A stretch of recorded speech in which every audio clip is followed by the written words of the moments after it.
The morning Nnamdi Kanu escaped from Sokoto prison began like any other day, but in his mind, he already knew it would be different. He had spent many nights thinking, studying, and understanding every sound, every step, and every moment inside the prison. He knew when the guards became tired. He knew when the hallways became quiet. He knew when the prison slept, even while the lights were still on.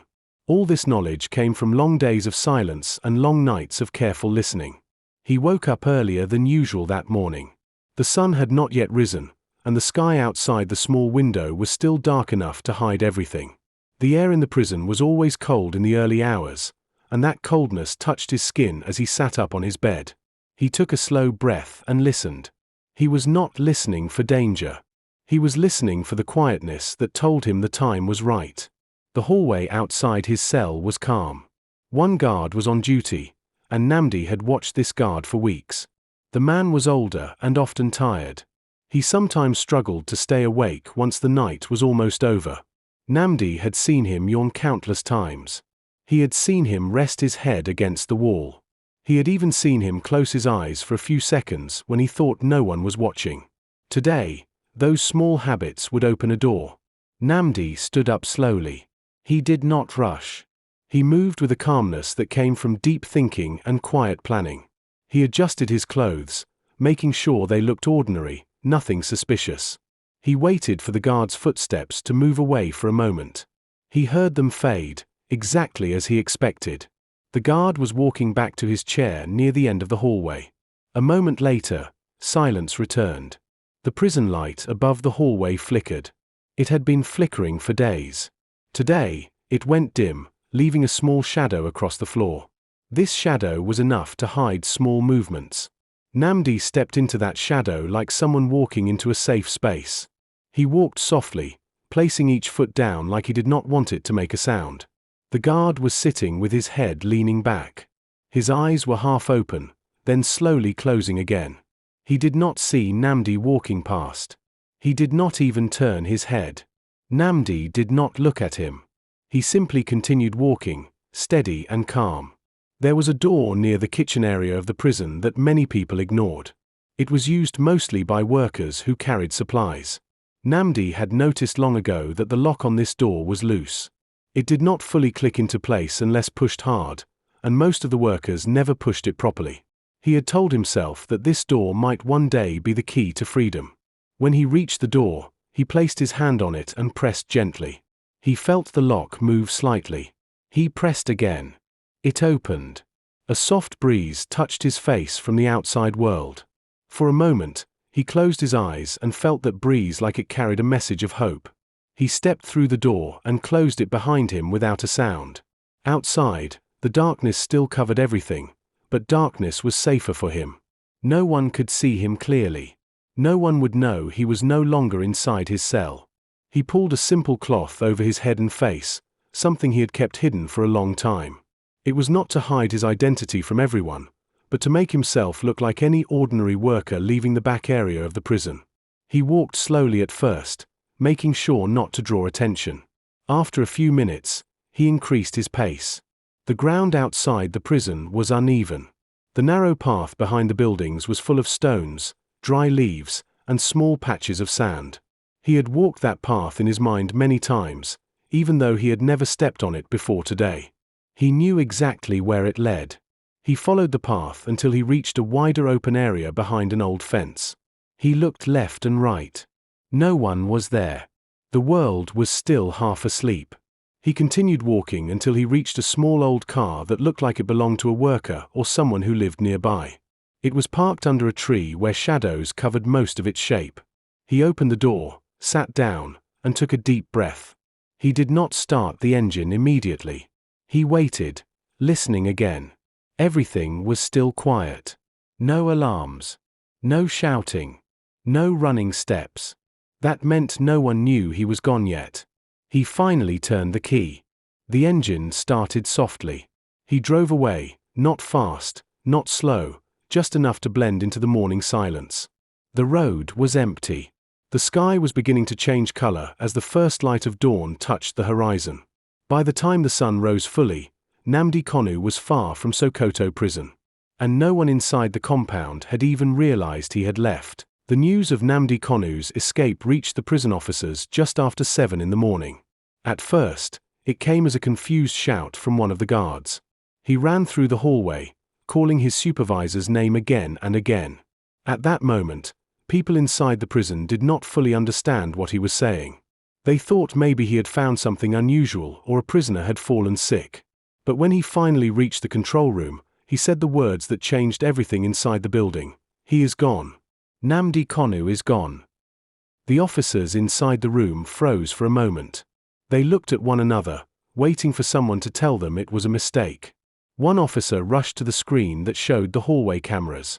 Another officer checked the list of prisoners counted at sunrise.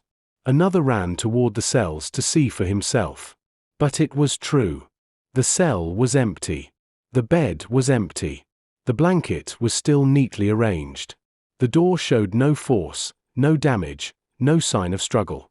It looked like he had simply walked out, and that scared them more than anything else. Within minutes, the entire prison became a place of noise and fear. Officers were shouting orders. Some were running from one end of the building to the other. The sound of heavy boots hitting the floor echoed through every hallway. The prison siren was not used yet, because the officers first wanted to confirm what had happened, but the tension in the air felt just as loud as any alarm. The message reached Abuja quickly. A senior officer in Sokoto called his superior in the capital and reported everything in a shaking voice. The superior asked the same question again and again. How? How did he get out?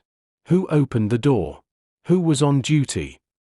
But no one in the prison had answers. It made the situation worse. When the information reached officials in Abuja, it caused immediate shock. Some of them were having breakfast. Others were driving to their offices. Some were in meetings. But all of them stopped what they were doing. The escape of someone under such strong security was not something they expected. It was the type of news that could spread fast across the country and bring plenty of questions. Serious questions. And those questions would be directed at the government. The first emergency meeting began less than an hour after the news arrived.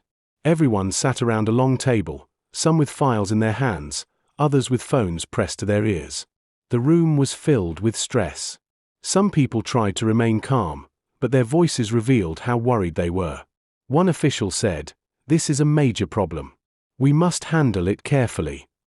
Another said, "This is embarrassing. People will say we cannot manage our own prisons."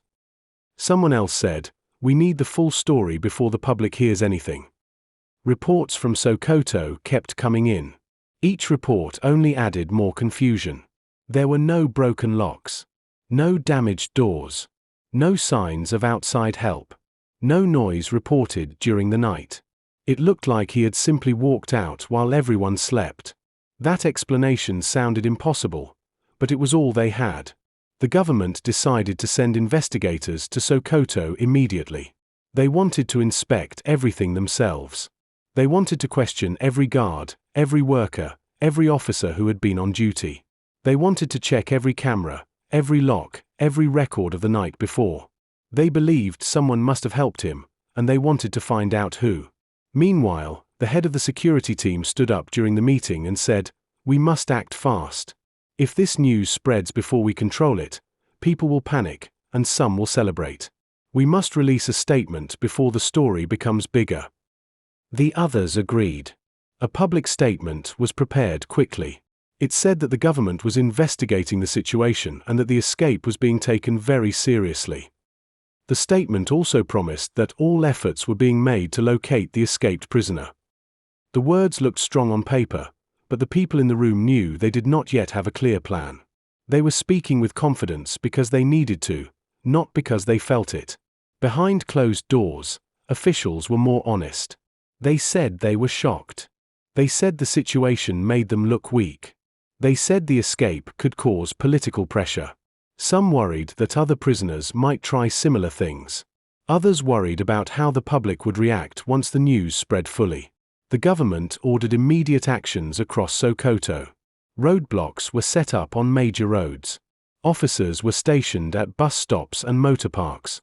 Airports were told to check every passenger carefully and report anything unusual. But even with all this, the truth was simple and painful. No one knew where Nnamdi Kanu had gone or how far he had traveled since leaving the prison. Back in the meeting room, someone finally asked, "What if he planned this for a long time? What if he is already far away from Sokoto?"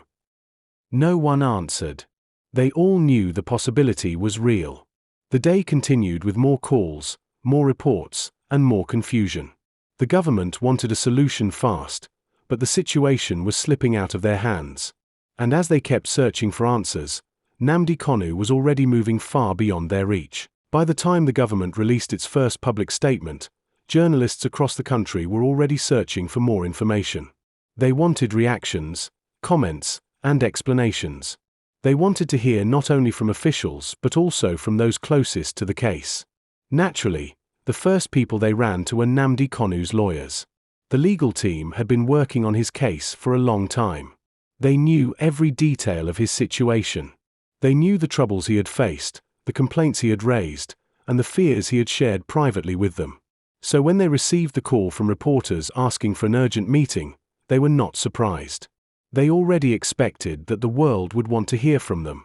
The lead lawyer, a calm but firm man who always chose his words carefully, arrived at the small office where the press had gathered.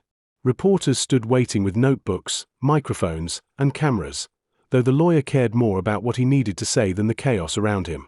He sat down slowly and adjusted his papers, not because he needed them, but because he wanted a moment to breathe. When he finally looked up, the room became silent.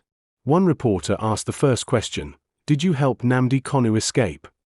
The lawyer shook his head slightly and replied in a steady voice, "No, we had no hand in any escape. We were not informed. We did not plan it. We did not encourage it. But we are also not surprised that he chose to leave.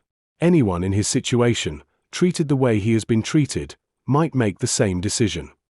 His words spread through the room slowly, and the reporters leaned forward, sensing he had more to say. He continued, "For many months, we have spoken about the conditions he was kept in. We have spoken about how he was denied proper medical attention. We have spoken about how his legal rights were ignored. We filed petitions. We sent letters. We made appeals. Many times, we felt like we were talking to the air." Another reporter asked, "So are you saying the escape was justified?" The lawyer paused. He chose his next words very carefully. "I am saying that when the justice system refuses to listen, people lose trust. When someone is held without fairness, they begin to fear for their life. If a man feels unsafe, he protects himself. That is human nature." Then he opened a small folder. Inside it were handwritten notes. He said these were words that came directly from Nnamdi Kanu during their last meeting. The room became even quieter as he read them aloud. "I do not want to disappear from the world. I want to be heard. I want fairness. But every day I remain here, I feel like justice is running away from me. I am not running because I am afraid. I am leaving because I want to stay alive long enough to speak the truth." When the lawyer finished reading, the room remained silent for a few seconds. Even the reporters who usually shouted over one another stayed calm. The words felt heavy. They were simple words, but they carried a deep message. More questions followed. One reporter said, "Do you think the government failed him?" The lawyer nodded slowly. "Yes. We believe the government had many chances to handle his case properly. They could have allowed open trials. They could have respected court orders. They could have given him proper medical care. Instead, they kept delaying, denying, and avoiding. When you push someone into a corner for too long, eventually they stop waiting." Another asked, "Are you worried that the government will blame you or take action against the legal team?" The lawyer smiled faintly, though there was no joy in it. "We are not worried. We are doing our job. We speak for our client. We follow the law. If anyone should be questioned, it is the people who allowed this situation to reach this point." He then explained that the legal team had not heard from Nnamdi Kanu since the escape. They did not know where he went. They did not know whom he spoke to. But they believed he would eventually send a message, because he always wanted his voice to be heard. The reporters also asked how his family reacted. The lawyer answered carefully, without giving personal details. His family is shaken, but they are not shocked. They know what he has faced. They know how long he has been waiting for fairness. They only hope he is safe wherever he is. As the press conference continued, the lawyer grew more direct. He said the escape should not be treated only as a criminal act, but as a sign that something deeper was wrong in the justice system. He said the government needed to reflect, not only react. He said this moment could have been avoided if earlier concerns had been taken seriously. Before leaving the room, he gave one final message: we are not celebrating an escape. We are pointing at a problem. If someone escapes from a place where they should feel protected by law, then something is very wrong with the system. Our duty now is simple: to keep speaking the truth until justice is done. With that, he stood up, gathered his papers, and walked out. Reporters began shouting more questions, but he did not look back. He knew he had said enough for one day. Outside the building, people had already begun reacting to his statements. Some believed him. Some doubted him. Some were angry. Some were hopeful. But one thing was certain: his words had added new fire to a story the government hoped to control. And far away, wherever he was, Nnamdi Kanu surely knew that his voice was still being heard through the people who spoke for him.